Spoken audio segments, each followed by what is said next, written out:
अस्सलामुअलैकुम dear viewers, welcome back to my YouTube channel. उम्मीद करता हूँ कि आप सब खैरियत से होंगे और आपकी तैयारी भी अच्छी जा रही होगी। आज जनरल नॉलेज सीरीज़ का लेसन नंबर 2 है, जिसमें हम most famous world civilization, highest peaks of the world in each continent and important sea in the world, इन टॉपिक्स के ऊपर डिस्कशन करेंगे।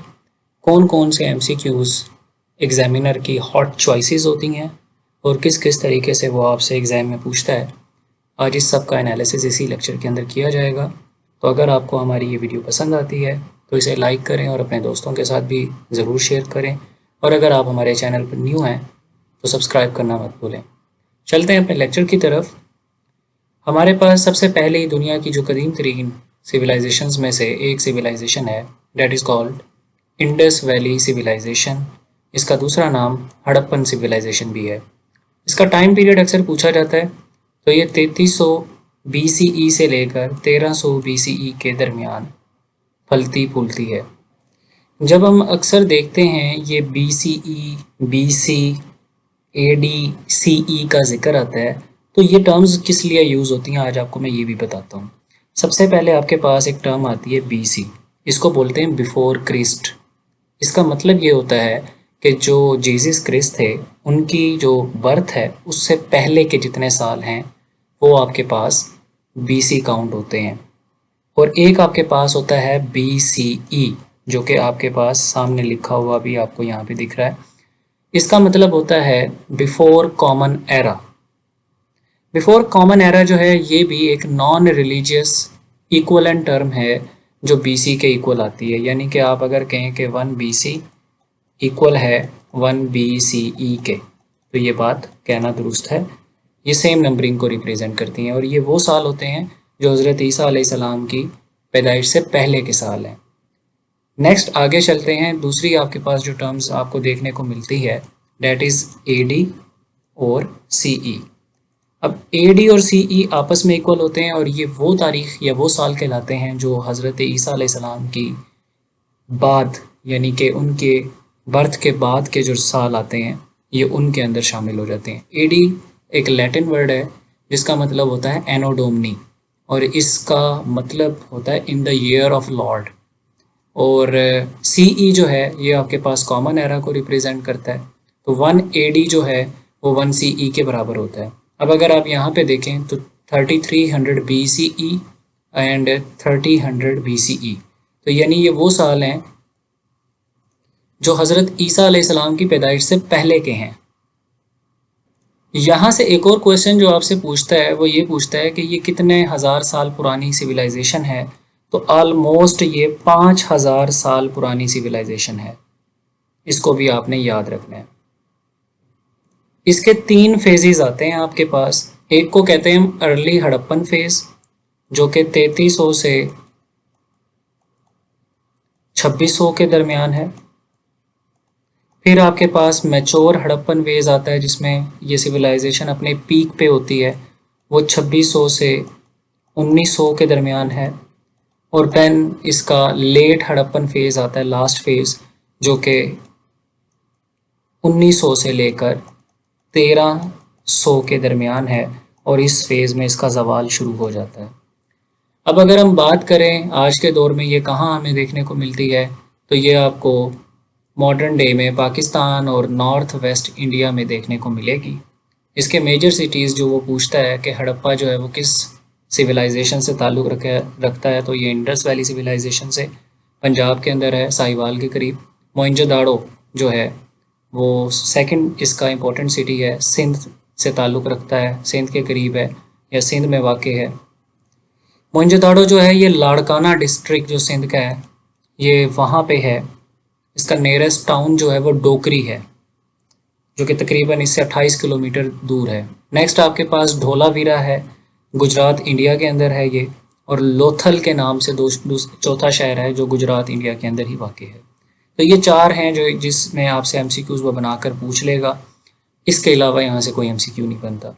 नेक्स्ट आपके पास है मेसोपोटामियन सिविलाइजेशन, जिसको हम सुमेरियंस भी कहते हैं।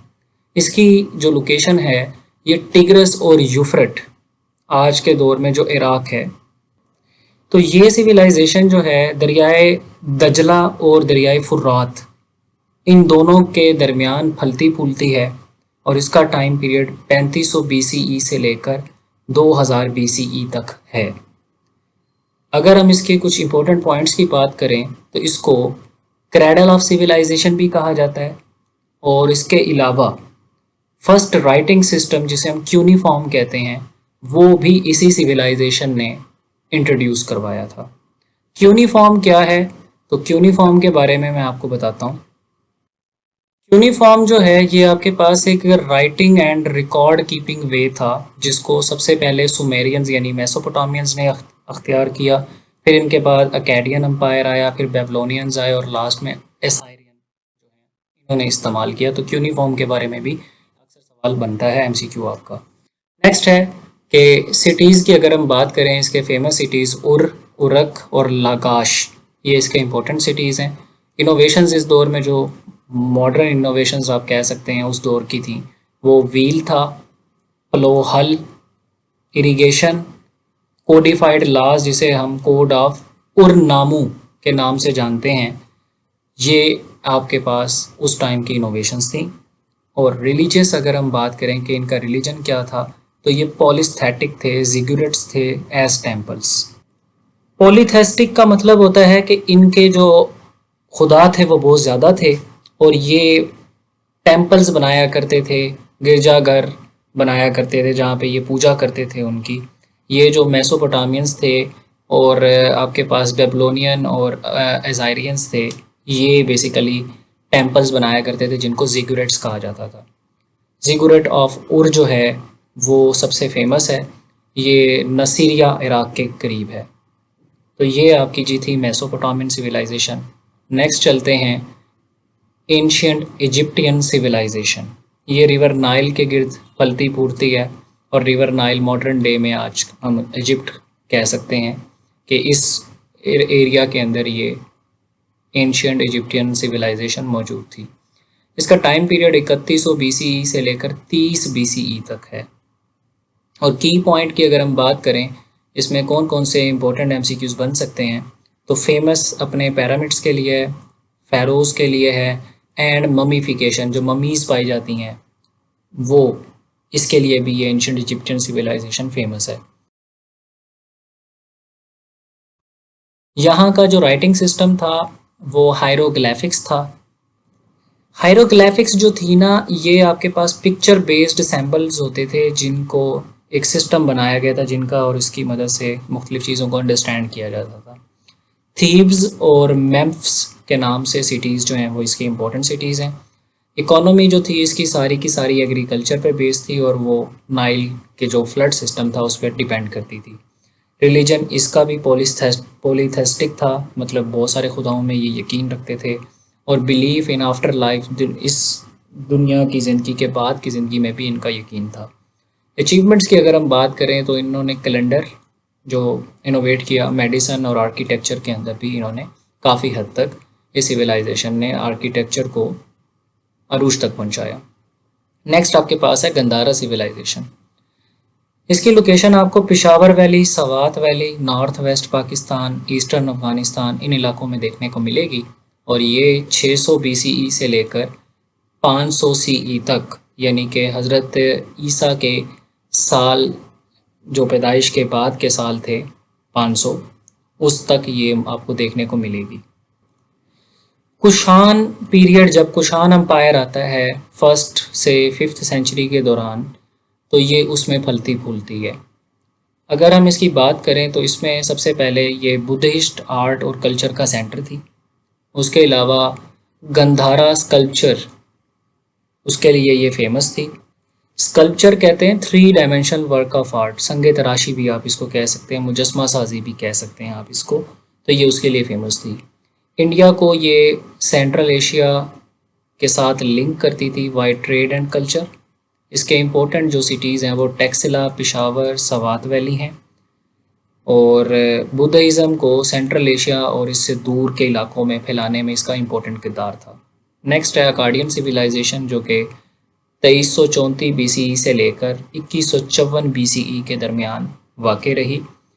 ये मेसोपोटामिया में ही लोकेटेड थी, टिग्रिस और यूफ्रेट रीजन में, मॉडर्न इराक में। सरगोन जो था अकाड का, दुनिया का फर्स्ट एम्परर भी इसको माना जाता है, अकाडियन एम्पायर का, उसने इस सिविलाइजेशन की बुनियाद रखी और ये दुनिया का फर्स्ट एम्पायर है वर्ल्ड हिस्ट्री के अंदर, अकाडियन सिविलाइजेशन का। और सुमेरियंस जो थे, सिटी स्टेट्स जो उनकी थी, इनको सारों को इसने एक रूल के अंडर यूनिफाइड किया। अकाडियन लैंग्वेज बोली जाती थी जिसको हम सेमेटिक लैंग्वेज भी कह सकते हैं, और इसकी कंट्रीब्यूशंस ये थी कि इन्होंने सेंट्रलाइज्ड एडमिनिस्ट्रेशन को मुतारिफ़ करवाया और मिलिट्री एक्सपेंशन को भी इसी दौर में तकवीत मिली। नेक्स्ट चलते हैं बेबलोनियन सिविलाइजेशन की तरफ। तो ये 1894 से लेकर 539 BCE में देखने को आपको मिलती है। इसको हम ओल्ड बेबलोनियन पीरियड भी कहते हैं। Central southern Mesopotamia near modern Baghdad, Iraq के इलाकों में आपको ये देखने को मिलेगी। उसके अलावा अगर हम इसके फेमस रूलर की बात करें तो वो हम्मुराबी था, और इसने कोड ऑफ हम्मुराबी यानी कि जो अर्लीस्ट लॉ कोड्स थे वो मुतारिफ़ करवाया था। कोड ऑफ हम्मुराबी के नाम से कानून मुतारिफ़ करवाया था दुनिया में। कैपिटल इसका बेबलोन था। Astronomy, mathematics, irrigation system, architecture, ठीक है, इन सब चीज़ों के अंदर इन्होंने तरक्की की। नेक्स्ट आगे चलते हैं तो असीरियन सिविलाइजेशन है आपके पास। इसका टाइम पीरियड 2500 BCE से 609 BCE तक है, और जो पीक टाइम था वो इसका 900 से 600 BCE के दरमियान था। नॉर्दर्न मेसोपोटामिया में ये पाई जाती है, इराक, सीरिया और टर्की के इलाके में। इसका कैपिटल सिटीज़ जो थे वो एसूर था, निनवा था और निमरूद था। Famous military prowess and empire building के लिए ये मशहूर थी। मिलिट्री प्रोवेस कहते हैं कि आपके पास एक्सीलेंस स्किल्स हों वॉरफेयर और मिलिट्री ऑपरेशंस के अंदर। तो दुनिया में सबसे अच्छे आप कह लें कि जो मिलिट्री ऑपरेशंस मुतारिफ़ करवाए, स्किल्स मुतारिफ़ करवाई, वो एसीरियन सिविलाइजेशन ने करवाई। आयरन वेपन्स इन्होंने बनाए, चैरियोट्स बनाए, एडवांस सीज टेक्निक्स इन्होंने मुतारिफ़ करवाई। पैलेस जो थे वो डिटेल रिलीफ के साथ इन्होंने कायम किए। उसके अलावा लाइब्रेरीज़ बनाई। निनवा लाइब्रेरी जो थी वो क्यूनिफॉर्म टैबलेट्स के साथ दुनिया में मशहूर रही। तो ये थी जी कुछ आपकी इम्पोर्टेंट सिविलाइजेशंस जहाँ से आपके सवालात बनते हैं। आई होप सो कि आपको सिविलाइजेशंस जो हैं वो क्लियर हो चुकी होंगी। नेक्स्ट चलते हैं हम अपनी दुनिया की इम्पोर्टेंट पीक्स की तरफ, जो कि हर कॉन्टिनेंट के अंदर भी मौजूद हैं, और इसके साथ साथ हम उन 14 पीक्स का भी जिक्र करेंगे जो अपनी हाइट के लिहाज से दुनिया में मानी जाती हैं, और उनमें से देखेंगे कि कितनी पीक्स जो हैं वो पाकिस्तान में हैं और कौन कौन सी पीक्स पाकिस्तान में। इन सब को हम आज के इस लेक्चर में डिस्कस करेंगे। सबसे पहले हम बात करते हैं एशिया में, तो माउंट एवरेस्ट है और ये दुनिया की सबसे बड़ी पीक है। 8,849 मीटर इसकी हाइट है। साउथ अमेरिका में अकानकागुआ है, माउंट अकानकागुआ, इसकी जो हाइट है वो 6,961 मीटर है।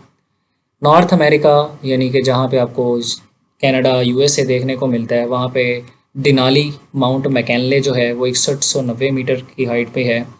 अफ्रीका के अंदर माउंट किलिमंजारो है, 5,895 मीटर इसकी हाइट है। यूरोप में माउंट एल्ब्रस है जो कि 5,642 मीटर की हाइट रखता है। इसी तरह अंटार्कटिका में माउंट विंसन है जो कि 4892 मीटर की हाइट रखता है। और ऑस्ट्रेलिया में माउंट कॉसजिको है जो कि 2228 मीटर की हाइट रखता है। ये तो थी जी आपके पास कॉन्टिनेंट वाइज हर कॉन्टिनेंट की जो हाईएस्ट पीक है, और दुनिया की हाईएस्ट पीक आपको पता है कि माउंट एवरेस्ट। अच्छा जी, देखें माउंट एवरेस्ट जो है ये दुनिया की सबसे बड़ी पीक है, जिसकी लेंथ हम पहले भी पढ़ चुके हैं, 8,848.86 मीटर, राउंड ऑफ करके 8,849 मीटर बनती है। सेकंड आपके पास K2 है जो कि 8611 मीटर की हाइट रखती है। माउंट एवरेस्ट नेपाल और चाइना के दरमियान में है, जबकि K2 जो है ये चाइना और पाकिस्तान के दरमियान में मौजूद है, हमारे नॉर्दर्न एरियाज़ वाली साइड पे। नेक्स्ट आपके पास है कंगचुआ। कंगचनजुंगा जो है ये नेपाल और इंडिया के दरमियान वाक़ है, इसकी हाइट 8,586 मीटर है। नेक्स्ट है माउंट लाहौटसे, ये भी नेपाल और इंडिया के दरमियान वाक़ है, 8516 मीटर इसकी हाइट है। माउंट मकालू 8485 मीटर इसकी हाइट है, ये भी नेपाल और इंडिया में है। इसी तरह चोए ओए 8188 मीटर इसकी हाइट है। ये भी नेपाल और इंडिया में वाक़ है। फिर नेक्स्ट आपके पास है धालूगिरी, 8167 मीटर की इसकी हाइट है। ये जस्ट नेपाल के अंदर वाक़ है। माउंट मनासलू 8163 मीटर, ये भी जस्ट नेपाल के अंदर वाक़ है। 9th नंबर के ऊपर आती है नांगा पर्वत, जिसकी हाइट 8126 मीटर है। ये आपके पास ओनली पाकिस्तान के अंदर वाक़ है। और इसी तरह अन्नपूर्णा फर्स्ट 8091 यानी 8091 मीटर इसकी हाइट है।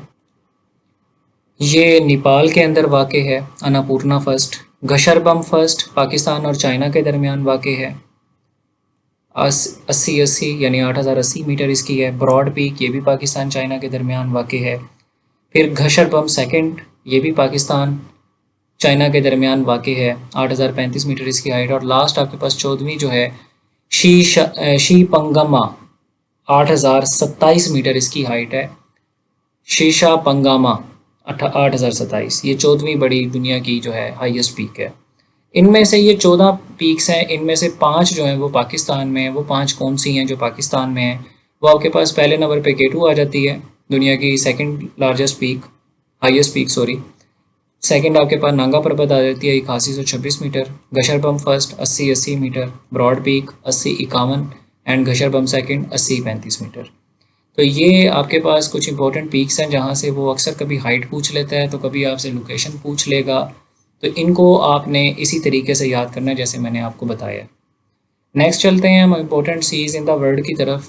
तो सबसे पहले जो फेमस सी है मेडिटेरेनियन सी है। ये यूरोप, अफ्रीका और एशिया के दरमियान वाक़ है और इंटरनेशनल ट्रेड रूट है। ये स्विस कनाल के connected to the Suez canal, यानी कि स्विस कनाल के साथ कनेक्ट होता है। स्विस कनाल जो है मेडिटेरेनियन सी को रेड सी के साथ कनेक्ट करती है।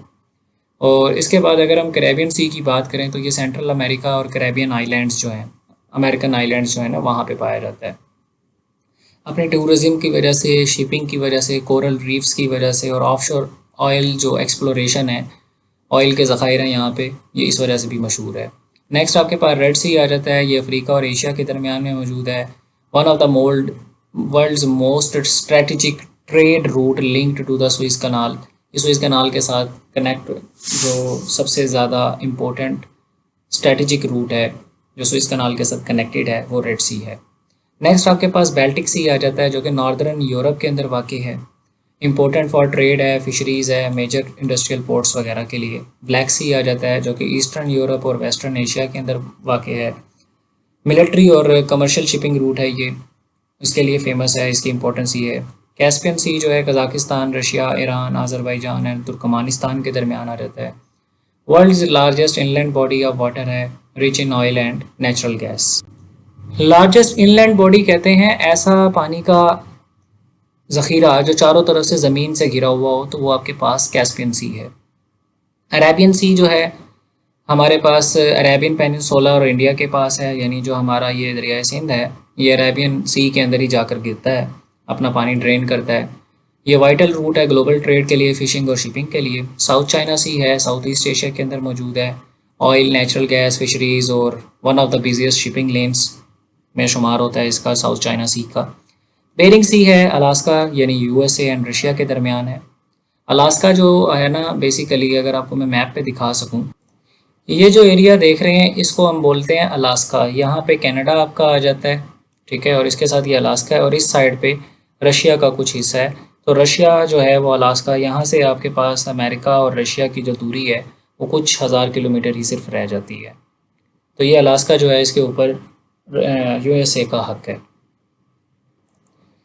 नेक्स्ट अगर हम बात करें नॉर्थ सी की, तो नॉर्दर्न यूरोप के अंदर मौजूद है। मेजर सोर्स है ऑफशोर ऑयल का और नेचुरल गैस का। बिजिंग शिपिंग रूट है। अंडमान सी के बारे में पूछता है कि ये कहाँ पे लोकेटेड है, तो Thailand, Myanmar and Andaman islands के दरमियान वाक़ है। Tourism, fishing and important maritime trade route है। डेड सी की बात करें तो इसराइल और जॉर्डन के दरमियान वाक़ है। अपने हाईएस्ट सैलिनिटी, इसका पानी जो बहुत ज़्यादा खारा है, और अर्थ का लोएस्ट लैंड एलिवेशन पॉइंट भी इसको माना जाता है। तो अगर आपसे पूछ लिया जाए कि ज़मीन पर मौजूद जो लोएस्ट एलिवेशन पॉइंट है वो कौन सा है, तो वो डेड सी है। ये भी एमसीक्यूज़ बनता है यहाँ से। फिलिपाइन सी आपके पास, ये ईस्ट ऑफ एल्पियंस जो आइलैंड्स है वहाँ पे मौजूद है। Largest C in the world by area, area के हिसाब से जो है दुनिया में सबसे बड़ा जो है फिलिपाइन सी जो है बड़ा है। और मेरियाना ट्रेंच जो है और rich marine biodiversity, Pacific ocean के अंदर जो मेरियाना ट्रेंच है वो उसका डीपेस्ट पॉइंट है, वो भी इसी में लोकेटेड है। चलें, जहाँ पे हम कुछ वाटर बॉडीज़ की बात करते हैं वहाँ पे कुछ इंपॉर्टेंट टर्म्स भी आज आपको मैं पढ़ाता हूँ जो अक्सर आपका एग्जामिनर आपसे पूछता है। सबसे पहले आपके जहन में आता होगा कि ये आइलैंड क्या होते हैं। आइलैंड एक ऐसी खुशकी का टुकड़ा होता है जिसके चारों तरफ आपके पास यहाँ पे पानी मौजूद होगा, और इसको हम क्या कहते हैं, आइलैंड कहते हैं। जैसे दुनिया का सबसे बड़ा आइलैंड ग्रीनलैंड है, या चौथे नंबर का जो आइलैंड है वो मदगास्कर आइलैंड है। तो ये आपके पास आइलैंड की डेफिनेशन आ गई। बीच में आपके पास ये खुशकी का टुकड़ा होगा और इसके चारों तरफ पानी होगा। नेक्स्ट आपसे पूछता है बे के बारे में। तो बे आपके पास एक ऐसा इनलेट होता है पानी का जिसके 3 साइड पर जो है वो ज़मीन होती है, और यहाँ पे आपको ये सारा पानी देखने को मिलेगा। तो इसको हम बेसिकली कहते हैं बे। आप इसको ये भी कह सकते हैं कि यहाँ पे सी की जो मुंह होता है, माउथ है, वो उसकी वाइड ओपनिंग होती है। जैसे बे ऑफ बंगाल जो है वो दुनिया के अंदर फेमस है, बे ऑफ बंगाल। इनको भी हम इंशाल्लाह ताला डिस्कस करेंगे। दुनिया के अंदर इंपॉर्टेंट बेस कौन से हैं, आइलैंड्स तो हम पढ़ चुके हैं, बाइट्स कौन कौन से इंपॉर्टेंट हैं, कोरल रीफ्स के बारे में पढ़ेंगे। तो इंशाल्लाह ताला आने वाले नेक्स्ट लेक्चर्स के अंदर इन सबको भी डिस्कस किया जाएगा। आज जस्ट इसका कॉन्सेप्ट ले लें आप। उसके बाद आपके पास नेक्स्ट जो टर्म आपको पढ़ने को मिलती है डेट इज़ कॉल्ड स्ट्रेट।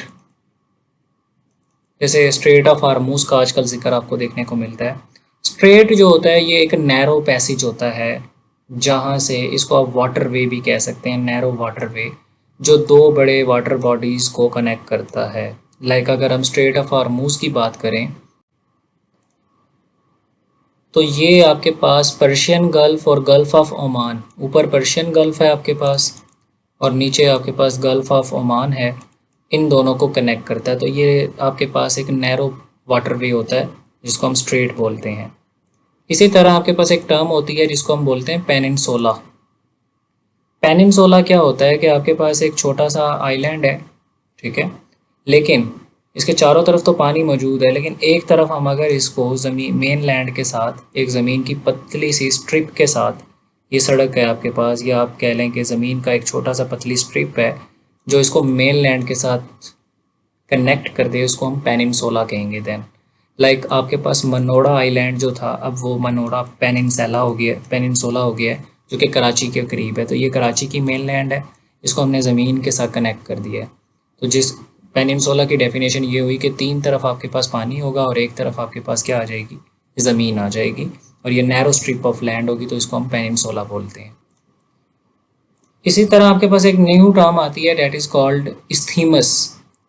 जब दो लैंड बॉडीज़ को, जिनके चार दो तरफ पानी हो लेकिन इन दोनों को एक पतली लैंड स्ट्रिप के साथ आप कनेक्ट कर दो, तो इस लैंड स्ट्रिप को हम बोलते हैं इस्थीमस।